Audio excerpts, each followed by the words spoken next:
चलिए देखिए इधर हमारा जो चैप्टर चल रहा है, चैप्टर का क्या नाम है, दो चर वाले रैखिक समीकरण युग्म, और उसका जो एक्सरसाइज चल रहा है 2 का से।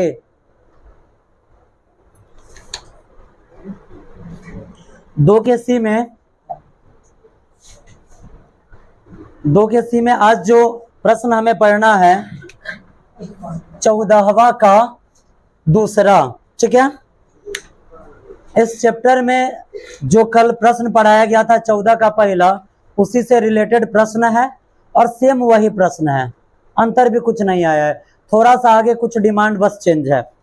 कह रहा है यहाँ पे कि किसी आयत की लंबाई 1 सेंटीमीटर घटा दी जाए और उसके बाद यदि किसी आयत की लंबाई 1 सेंटीमीटर घटा दी जाए और चौड़ाई 2 सेंटीमीटर बढ़ा दी जाए तो वो एक वर्ग बन जाता है। क्या बन जाता है? वो एक वर्ग बन जाता है, ठीक है।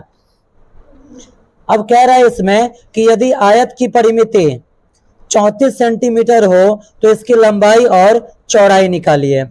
प्रश्न एक बार और पढ़िए। प्रश्न कह रहा है कि यदि किसी आयत की लंबाई 1 सेंटीमीटर घटा दी जाए और चौड़ाई 2 सेंटीमीटर बढ़ा दी जाए तो वो क्या बन जाता है? वो एक वर्ग बन जाता है। अब यहाँ पर प्रश्न कह रहा है कि यदि आयत की परिमिति 34 सेंटीमीटर है, आयत की परिमिति क्या है? 34 सेंटीमीटर है, तो प्रश्न कह रहा है कि बताइए इसकी लंबाई क्या होगी और फिर इसकी चौड़ाई क्या होगी, ठीक है।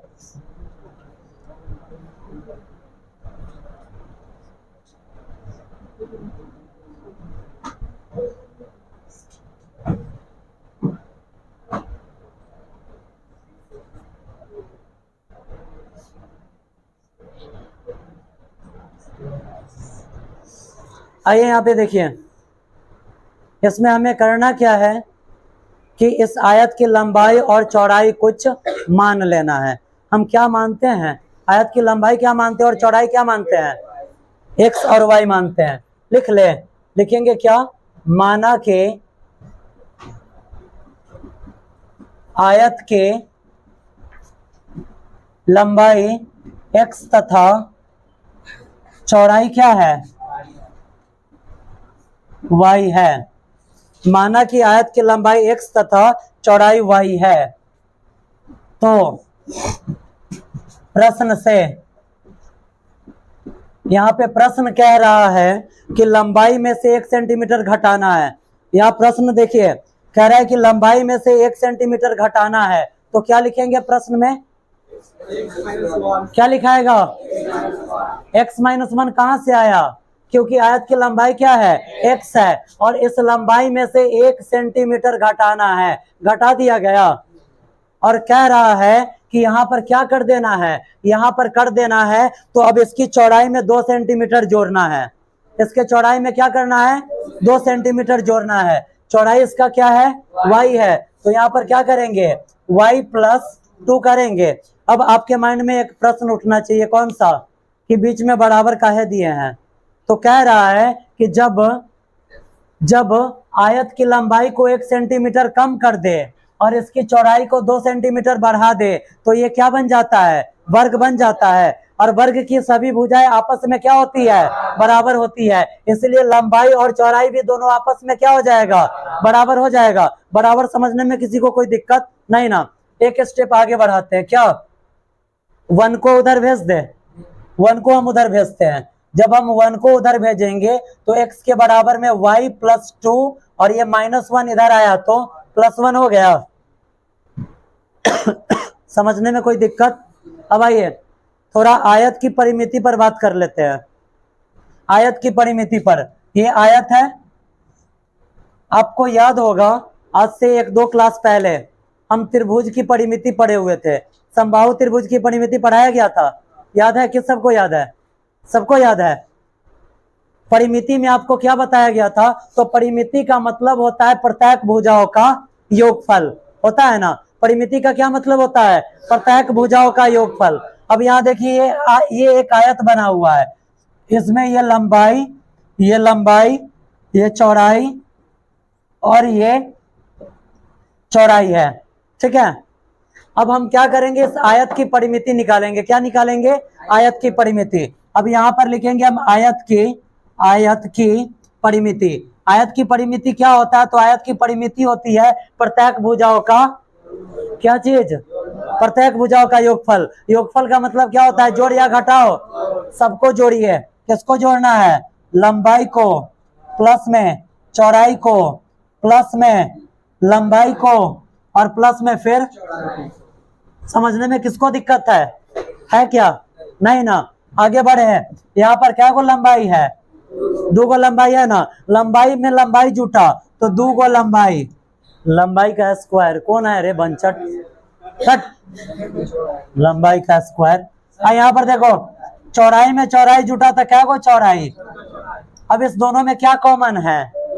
2 कॉमन है। 2 को कॉमन ले लें। 2 को कॉमन लेते तो क्या बचा यहाँ पर? लंबाई प्लस चौड़ाई। आप याद कीजिए क्लास 6 आपको क्या पढ़ाया गया है कि आयत की परिमिति बराबर 2 इंटू लंबाई प्लस चौड़ाई।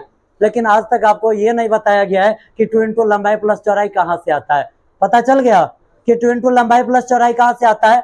यहाँ पर आयत की परिमिति है 2 इंटू लंबाई प्लस चौड़ाई। अब आगे बढ़ते हैं। यहाँ लिखेंगे चूंकि आयत के परिमिति बराबर क्या होगा? 2 इंटू लंबाई प्लस चौड़ाई। समझने में कोई तकलीफ है क्या? नहीं ना। कोई तकलीफ नहीं है तो आगे बढ़ाया जाए। चलिए इसको मिटा देते हैं। ये फॉर्मूला समझने में किसी को कोई तकलीफ है? थोड़ा सा भी बढ़िए आगे। जब हम आगे बढ़ाएंगे इसे तो अब आप देखिए यहाँ पे 2 इंटू लंबाई का क्या मान है और चौड़ाई का क्या मान है, ये आप डाल दीजिए यहाँ पे। लंबाई को हमने क्या माना है? हमने लंबाई को माना है x। हमने लंबाई को क्या माना है? x माना है। और चौड़ाई को हमने क्या माना है? तो चौड़ाई को हमने माना है y। आगे बढ़ाया जाए, इसको बढ़ाया जाए ना। आयत की परिमिति प्रश्न में पढ़िए। आयत की परिमिति दे रहा है 34। आयत की परिमिति कितना दे रहा है? आयत की परिमिति बराबर है 34। तो आयत की परिमिति के जगह पर हम क्या लिखेंगे? समझने में कोई तकलीफ नहीं ना। बिल्कुल माथा में घुस जाएगा। सिर्फ ध्यान से यहाँ पर देखिए। यहाँ पर 34 तो यहाँ पर भी क्या लिखेंगे? यहाँ पर ये 2 है ना, सॉरी यहाँ पर 2 है। अब देखिए यहाँ पर क्या लिखा गया है? अब आप देखिए तो x का मान क्या है? y प्लस 2 प्लस 1, यानी कि y प्लस 2 और 1 क्या गो? अब प्लस में यहाँ पर कौन चीज है? अब ये 2 इसके साथ गुणा में इधर आएगा तो भाग में हम लिख सकते हैं 34/2। लिखाएगा या नहीं लिखाएगा? कहीं कंफ्यूजन है किसी के साथ? नहीं। ये 2 इसके साथ गुणा में है, गुणा वाला इधर आता है तो, और भाग का मतलब क्या होता है? बट्टा, और बट्टा का मतलब भाग। आगे बढ़ाएं। एगो वाई या एगो वाई क्या गो वाई? अब प्लस में 3 हुआ। समझने में कोई दिक्कत नहीं ना। 2 से 34 क्या मरतबे कटेगा? 17 मरतबे। तो 17 और ये 3 प्लस में इधर आएगा तो, और इधर 2y। अब आगे बढ़ाते हैं तो 2y का 2y और 17 में से 3 जाएगा, क्या को बचेगा? 14 को बचा। अब चलिए तो y बराबर 14/2 लिख सकते हैं। 2 से 14 में भाग दिया, क्या मरतबे? अब आगे बढ़ाएं इसको। y का मान क्या आया? y का मान आया 7। जब ऐसा कंडीशन होता है तो अब हम क्या लिखेंगे? y का मान समीकरण 1 में रखने पर। समीकरण 1 कहाँ है ना? बिल्कुल है। हम कौन सा विषय पढ़ रहे हैं? जब एक बार हम माने तो दोबारा मानेंगे कि नहीं मानेंगे? मान लेते कि ये हमारा समीकरण कौन है? पहला है। क्यों? क्योंकि x का मान निकला है तो अब हमें निकालना किस चीज का मान है? y का। अगर हम क्या करेंगे? y का मान निकला तो किस चीज का मान निकालना है? x का। अगर हम यहाँ पर y का मान डालेंगे तो x का निकल जाएगा ना। लिखेंगे y का मान समीकरण 1 में रखने पर। अब आप देखिए आपका समीकरण क्या है? तो x के बराबर में y प्लस 2 गो 1 गो 3 गो। आगे बढ़ाए तो x के बराबर में y का मान क्या आया? 7 और प्लस 3। तो 7 और प्लस 3 कितना हो जाएगा? 10 हो गया। आपको निकालना क्या था? आपको निकालना था आयत की लंबाई और चौड़ाई, यही निकालना था ना। अब लिख दे आयत की आयत की लंबाई, लंबाई को आपने क्या माना है x, और x का वैल्यू क्या आया है 10, प्रश्न है सेंटीमीटर में तो सेंटीमीटर, और चौड़ाई को आपने क्या माना है, चौड़ाई को आपने माना है y, और y का मान क्या है 7, तो 7 सेंटीमीटर। आंसर मैच कीजिए, यही है या दूसरा कुछ है? क्या इसमें था कि आप लोग नहीं बनाए हैं?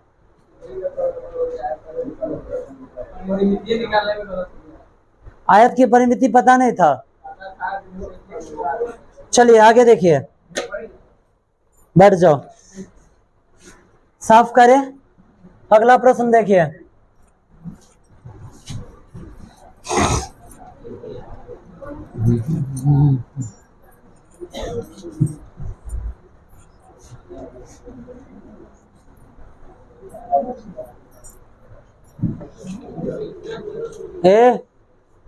इधर देखिए। अब जो हमें प्रश्न पढ़ना है 14 का तीसरा है। प्रश्न है कि किसी समकोण त्रिभुज की छोटी दो भुजाओं का योगफल है। यहाँ समझिए, एगो समकोण त्रिभुज है। समकोण त्रिभुज कैसा होता है? हाँ, समकोण त्रिभुज से याद आया।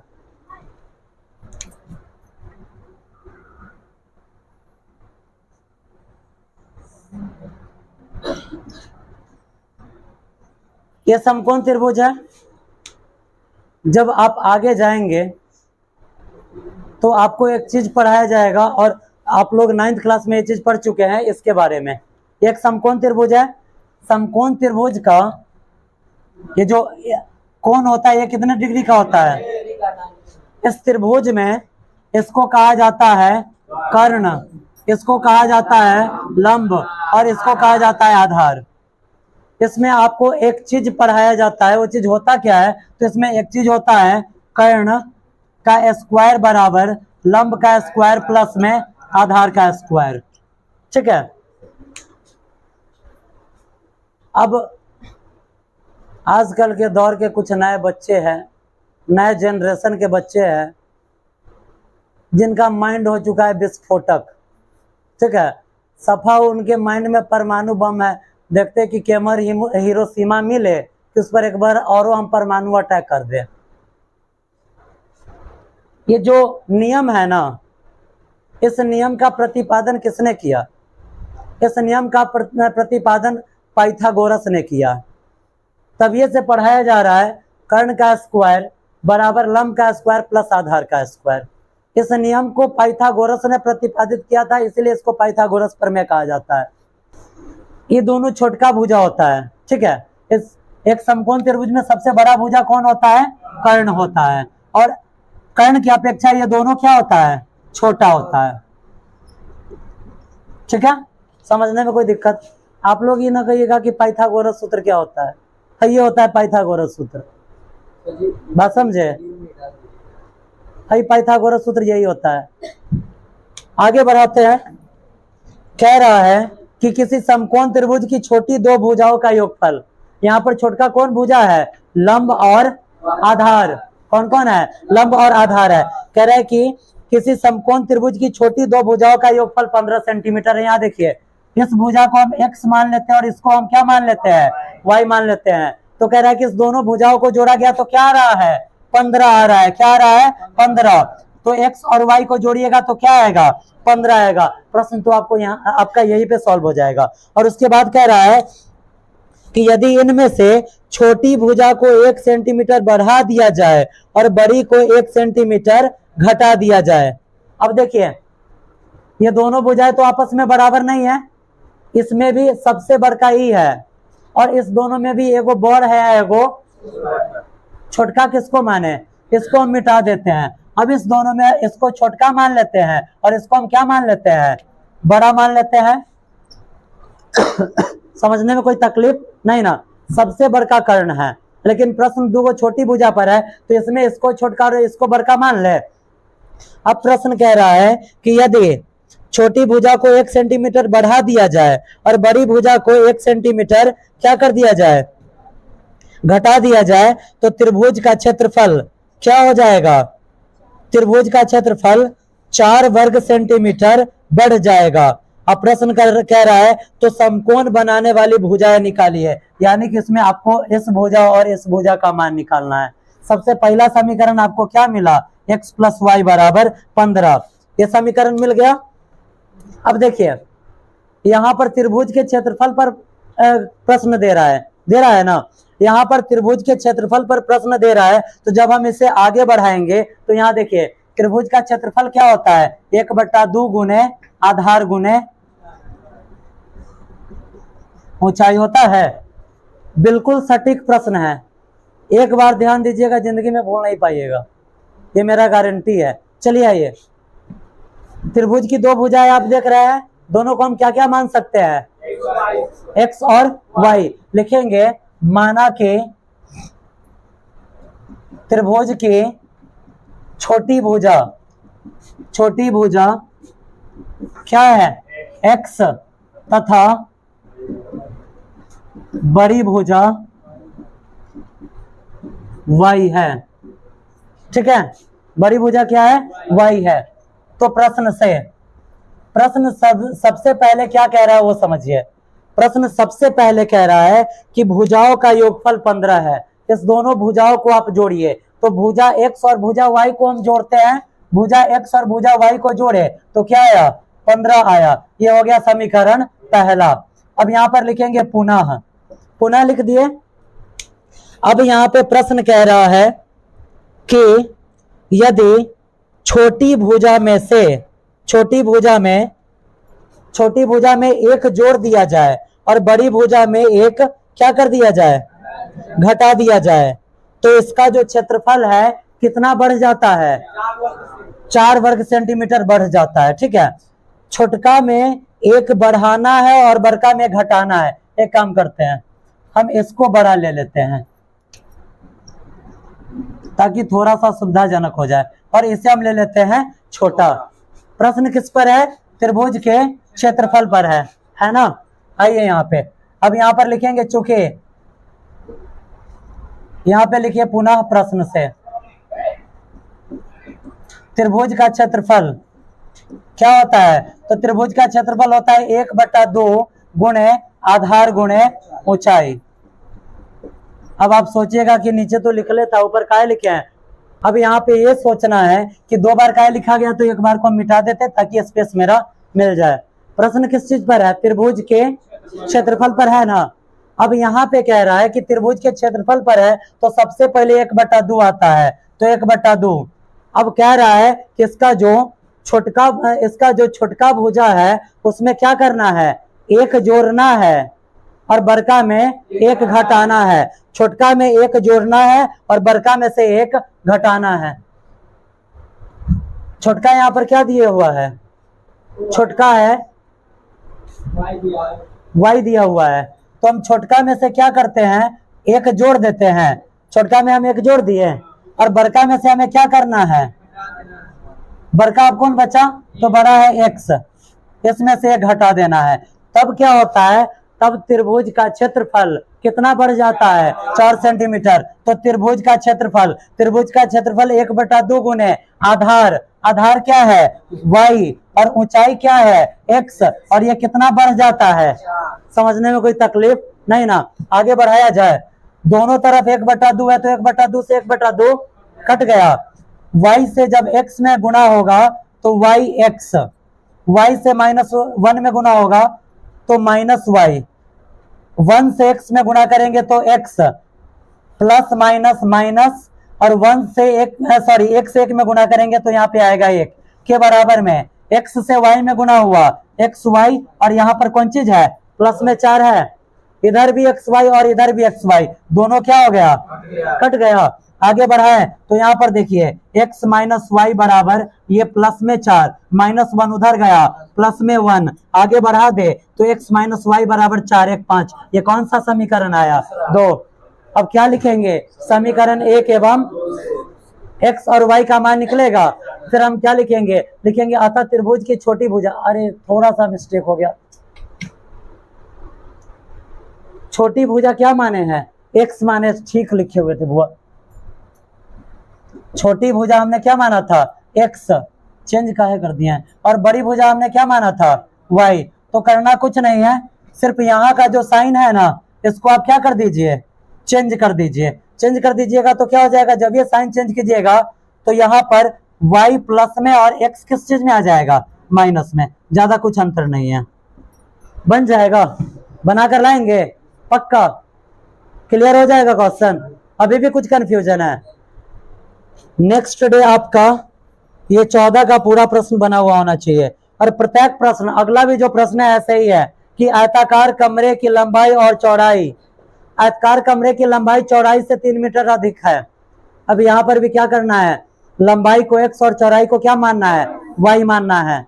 कह रहा है कि लंबाई चौड़ाई से 3 ज्यादा है, अगर चौड़ाई y है तो लंबाई ओकरा से 3 को बेसी है, तब बेसी के लिए प्लस या माइनस, तो x प्लस 3 ले लेंगे, बनेगा। बनाकर लाना है, कंप्लीट करके लाना है।